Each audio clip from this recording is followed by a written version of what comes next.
आम आम, उनसे राम राम होता ही नहीं है। अब जीभ फिसल जाती है ना, होठ ठीक से बैठता नहीं है। ये सब बुढ़ापा में नहीं होता। देखते ध्रुव को बच्चे में पाली, ध्रुव को देखिए बाल्यावस्था में, प्रहलाद को देखिए बाल्यावस्था में, कबीर साहब को देखिए बचपन से लगे, नानक को बचपन से लगे, और हमारे गुरु महाराज जी तो एग्जाम देते देखते स्कूल से ही भाग गए। अब आपको भागना नहीं है, मतलब लगना है। जहाँ है जैसे हैं वहीं लग जाइए ध्यान भजन में। इसी जन्म करने का भाव ये, इसी जन्म में लगिए। तो मैं क्या कह रहा था, जिस पद को सबने, सबरी माता के लिए देखिए रामायण में लिखा है, कही कथा सकल बिलो की हरि मुख, हृदय पद पंकज धरे, अतजी जोग पावक देह, हरि पद लीन भई जहाँ नहीं फिरे। माता सबरी कहाँ गई? हरि के परम पद में। हरि का पद मतलब क्या? जहाँ हरि रहते हैं, जहाँ ईश्वर रहते हैं, जहाँ भगवान रहते हैं, परमात्मा जहाँ रहते हैं। परमात्मा कहाँ है? सब जगह। मतलब सबरी उसी पद को पा लेती है। माता सबरी पाली, लेकिन एक ही जन्म नहीं। हमारे गुरु महाराज जी ने कहा, तूने बुद्ध की बात तो कही कि 550 जन्म लग गया, लेकिन सबरी की बात बताओ ना। सबरी को 3 ही जन्म लगा। 3 जन्म भी कहाँ, एक जन्म में तो वो खिखिरनी थी, सबको आप जानते हैं। माता सबरी पहले खिखिरनी थी। अब वो खिखिरनी जहाँ रहती थी, संजोग से वहीं साधु महात्मा का भंडारा हुआ था, भोजन किए थे, और भोजन के बाद जो हाथ धोए थे ना, जूठा पानी वहीं गिरा हुआ था। वो खिखिरनी कहीं से घूमती घामती भागती आई, अब वही जूठा पानी पी लेती है, जूठा पानी पी लेती है, और उसी में लोट पोट करके नहा भी लेती है। उसी का परिणाम ये होता है, वो अगले जन्म में राजकुमारी बन जाती है। संत के जूठन का प्रभाव, प्रसाद का प्रभाव देखिए कैसा होता है। खिखिरनी से राजकुमारी बन गई सीधे। और राजकुमारी भी नास्तिक नहीं बनी है, राजकुमारी बनी पर नास्तिक नहीं बनी है। राजकुमारी बनी है पर मांसाहारी नहीं बनी है, शाकाहारी बनी है, श्रद्धालु है, सात्विक वृत्ति है। संत के संग का किसी भी तरह से तो असर हुआ। और वही अपने दरवाजे पर एक मंदिर बनवा करके रखी थी। कहीं से साधु महात्मा आते थे, वहाँ ठहरते थे, और माता सबरी सबकी सेवा किया करती थी। जब राजकुमारी थी तब सबकी सेवा करती थी। वो सेवा करने का संस्कार हो गया, सेवा करने का उसका स्वभाव हो गया। उसी का फल क्या हुआ? उसी झुंड में एक दिन जो साधु महात्मा उनके आते थे ना, उसी झुंड में एक दिन एक पहुँचे हुए आत्मा आरामी संत, निर्ग्रंथि संत, पहुँचे हुए आत्मोन्नति के शिखर पर पहुँचे हुए संत उनके कुट घर में पहुँच जाते हैं। अब संत का तो कोई विशेष भेष होता नहीं, किसी भी भेष में रहते हैं। भेष कैसा भी हो, पर जिसके ऊंचे ख्याल है, दीन बाहर से दिखे भीतर से मालो माल है। कोई कहता भिक्षु है, कोई कहता कंगाल है, अब पर गुदड़ी पहने हुए गुदड़ी का लाल है। अब भेष से किसी को नहीं पहचान सकिएगा। वो संत अगर चाहे, उस संत की कृपा से ही आप उनको पहचान सकते हैं। माता सबरी सबकी सेवा करती थी, भाववश माता सबरी स्वभाववश उस संत की भी सेवा कर दी। और जैसे संत की सेवा की, संत तो भाव के भूखे होते हैं। साधु भूखा भाव के, धन के भूखा ना है, और धन के भूखा जो रहे सो तो साधु ना। साधु किसके भूखे होते हैं? भाव के। प्रसन्न हो गए, मांगो पुत्री क्या चाहिए? सबरी कहते दीजिएगा, अवश्य दूंगा, कहो क्या चाहिए? सबरी ने कहा तो ठीक है, मुझे दीजिए, मैं जल्दी से मर जाऊं। ऐसा वरदान कोई मांगिएगा? अच्छा, और क्या चाहिए? फिर सबरी कहती है, अगला जन्म में मैं बहुत कुरूपा होकर के जन्म लूं, ताकि मुझे कोई घूरे ना, मुझे कोई देखे ना, मुझे कोई निहारे नहीं, मेरे पीछे कोई पड़े नहीं। ऐसा कृपा कीजिए, अत्यंत कुरूपा हो जाऊं, ताकि सबके लिए मैं तिरस्कार की दृष्टि से देखा जाऊं।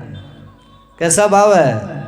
रानी है, वरदान क्या मांग रही है? हमें है काम ईश्वर से जगत रूठे तो रूठन दे, कोई मतलब। संत कहते ठीक है और बोलो। सबड़ी कहती है हमें ये भी वरदान दीजिए कि अगला जन्म में मैं गरीब होकर के जन्म लूं। अमीर बनने पर तो 4 दीवारियों के भीतर रहना पड़ता है, कितने द्वारों के भीतर रहना पड़ता है, पहरों के भीतर रहना पड़ता है। आप ऐसी कृपा कर दो अगला जन्म मेरा गरीब घर में हो जाए, ताकि मैं स्वतंत्र होकर के, आज़ाद होकर के, बिना रोक टोक साधु महात्मा का संग कर सकूं, सत्संग में जा सकूं। कहा ठीक है और बोलो। फिर सबड़ी कहती है आप ऐसी कृपा कीजिए कि अगला जन्म में मुझे कोई पहुँचे हुए संत सदगुरु भी मिल जाए। संत द्रवित हो गए। कहा ठीक है पुत्री, मैं तुमको ये वरदान देता हूँ। वही राजकुमारी मर करके सबड़ी बनती है। भील वंश में, भील कुल में उसका जन्म होता है। काली कलुटी है, कुरूपा देखने में, पर भीतर की जो आत्मा है वो सशक्त है, सबल है, संस्कारी है। संत की कृपा पाई हुई आत्मा है, ईश्वर कृपा से तृप्त आत्मा है।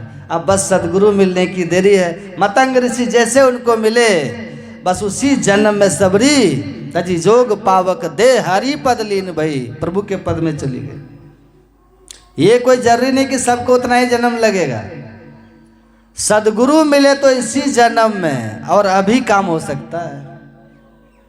संत दयाल दया जो करई, कोटि भेद जिमि निस्तरई। जिन पर कृपा करते हैं करोड़ों करोड़ जीव का कल्याण क्षण भर में कर सकते हैं।